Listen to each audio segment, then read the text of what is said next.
কৃষ্ণপুর নামের একটি ছোট্ট গ্রাম ছিল। সেই গ্রামে 18 বছরের বাসু থাকত।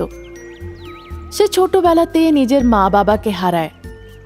যেহেতু সে জানতো না কি করা উচিত, তাই সে পুরনো জিনিসপত্র জড়ো করত রাস্তা থেকে এবং সেগুলোকে বিক্রি করে টাকা রোজগার করত। সে কিছু টাকা সঞ্চয় করত আর বাকি টাকা দিয়ে সে নিজের জীবিকা চালাতো। একদিন সে জমানো টাকাগুলো নিজের গুনছিল। সেই টাকা গোনার পরে সে খুব খুশি হয় এবং মনে মনে ভাবতে লাগে, আমি এই টাকা দিয়ে একটি অটো কিনব। সেটিকে চালিয়ে আমি আমার জীবিকা চালাবো সম্মানের সাথে। এবার থেকে পুরনো জিনিসপত্র বিক্রি করা ছেড়ে দেব আমি। কিছুদিন এভাবেই কেটে যায়। তারপর সে আরও কিছু টাকা সঞ্চয় করে।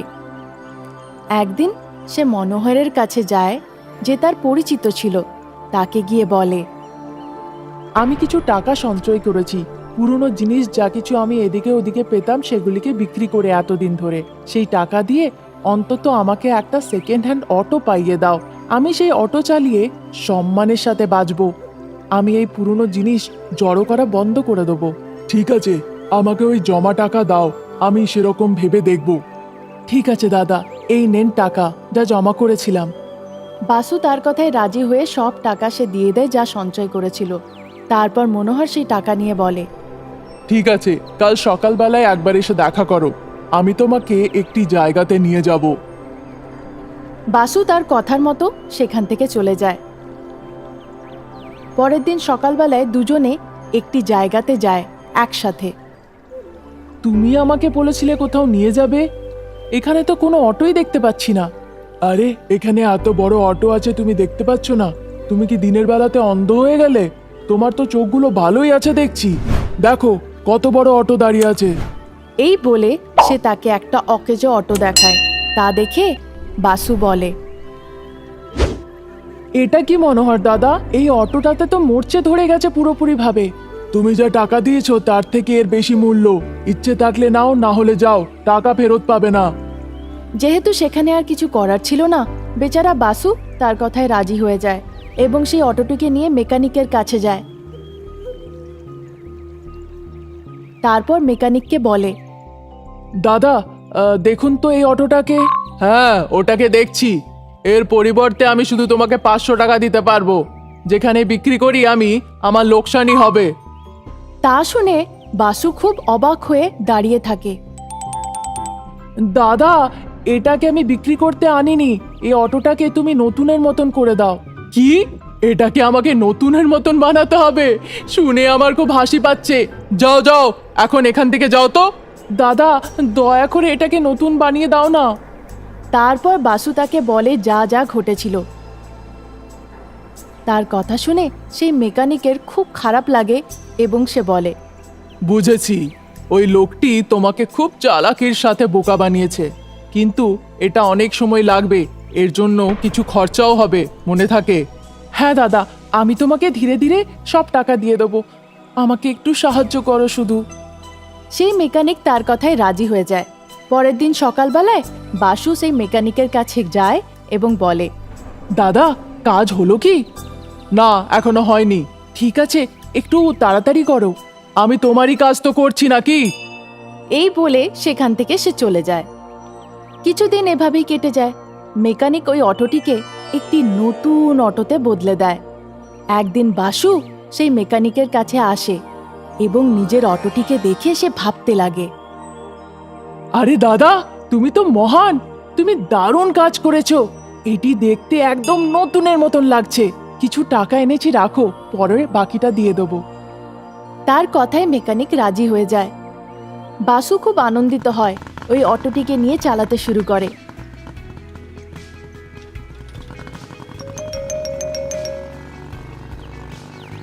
একদিন পথে সে মনোহরকে দেখতে পায় এবং নিজের অটোটিকে তার সামনে নিয়ে গিয়ে দাঁড় করায়। আরে বাসু, এটা তুমি নাকি? এটা তোমার নতুন অটো? এটা সেই অটো যেটা তুমি আমাকে দিয়েছিলে। আমি নতুন বানিয়ে দিয়েছি। আমাকে একটু পাশের গ্রামে নিয়ে যাবে? বাসু তার কথায় রাজি হয়ে যায় নিয়ে যাওয়ার জন্য। তারপর রাস্তায় যেতে যেতে মনোহর বলে, আমাকে একটু পাশের গ্রামে যেতে হবে, কিছু খুব প্রয়োজনীয় কাজ আছে সেখানে। চলুন না, ছেড়ে দেবো দাদা। তারপর দুজনেই একে অপরের সাথে কথা বলতে লাগে। ইতিমধ্যে তারা গ্রামে পৌঁছে যায়। তারপর অন্য গ্রামে পৌঁছানোর পরে মনোহর গাড়ি থেকে নেমে বলে, কত টাকা হলো বাসু? আমি তোমার কাছে কোনো টাকা নেব না দাদা, তুমি আমাকে এই অটোটা দিয়েছো, এটাই আমার জন্য অনেক। তোমার এই সাহায্য আমি কখনো ভুলবো না। তার কথা শুনে মনোহরের খুব খারাপ লাগে। তারপর সে বলে, আরে বাসু, তুমি খুব ভালো মানুষ। আমি তোমাকে ঠকিয়েছিলাম, কিন্তু আমি জানি না তুমি সেটা জানো কি জানো না। তুমি তোমার সততা দিয়ে আজকে আমার ভুলটা আমাকে বুঝিয়ে দিলে। এটা একটি অকেজো অটো, এটাও আমি জানতাম না এটি কার অটো ছিল। আমি তোমাকে অনেক বছর পরে থাকা একটি অটো দেখিয়েছিলাম। এই বলে সে তার টাকা তাকে ফেরত দিয়ে ক্ষমা চেয়ে নেয়। দাদা, তোমার অনেক অনেক ধন্যবাদ। এই বলে সে মেকানিকের কাছে যায়। তারপর বাসু গিয়ে মেকানিককে বলে যা যা ঘটেছিল এবং তাকে তার টাকা দেয়। না বন্ধু, আমার টাকা চায় না। আমি তোমার ভালো মন এবং পরিশ্রমের মূল্য বুঝেছিলাম, তাই ভগবানও তোমার সাথে ভালো করেছেন। ভগবান তাদেরই মঙ্গল করেন যাদের মন ভালো হয় এবং যারা খুব কঠিন পরিশ্রম করে। আমি তোমার বন্ধু হয়ে থাকতে চাই, তাই বন্ধুত্বের মাঝে এরকম কিছু আসে যায় না। তা শুনে বাসু খুব আনন্দিত হয়। আমার খুব খুশি হচ্ছে বন্ধু। এই বলে সে মেকানিককে আলিঙ্গন করে।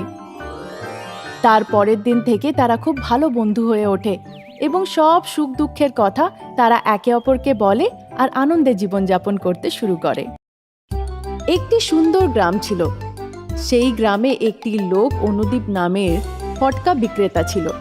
একদিন দুপুরবেলায় যখন সে নিজের দোকানে বসেছিল, একটি লোক এসে তাকে জিজ্ঞাসা করে, মহাশয়, আপনি কি ফটকা বিক্রেতা?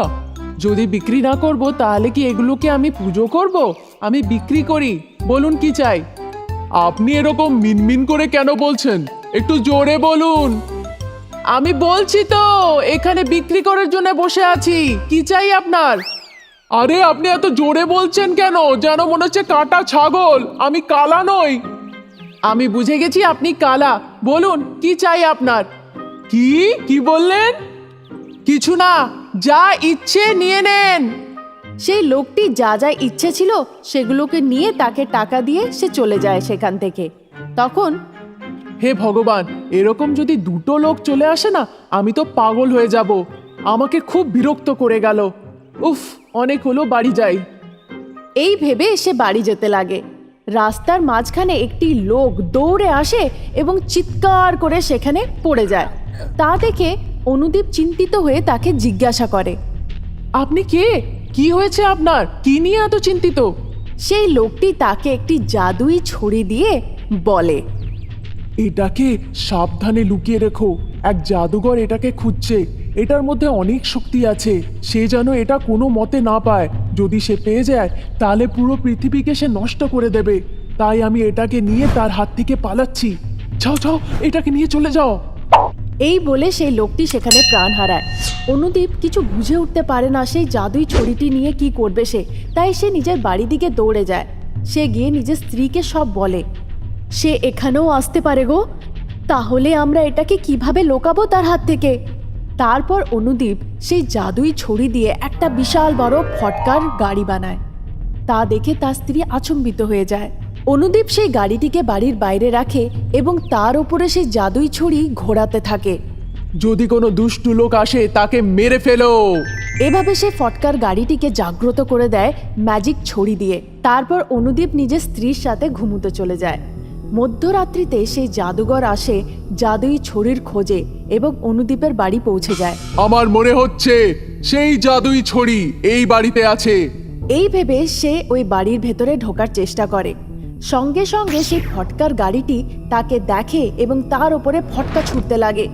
বাঁচাও, বাঁচাও! তা শুনে অনুদীপ এবং তার স্ত্রী বাড়ির বাইরে বেরিয়ে আসে তাকে দেখতে। সেই জাদুই ফটকার গাড়িটি তাকে পুরোপুরিভাবে জ্বালিয়ে ফেলে এবং তা দেখে তারা খুব নিশ্চিন্ত হয়। যাক, আমরা এই জাদুঘরের হাত থেকে রক্ষা পেলাম। আমাদেরকে এবার এই ছড়িটিকে লুকিয়ে রাখতে হবে। তারপর মাটি খুঁড়ে তারা সেই জাদুই ছড়িটিকে লুকিয়ে রাখে এবং বাড়ির ভেতরে শান্তিতে চলে যায়।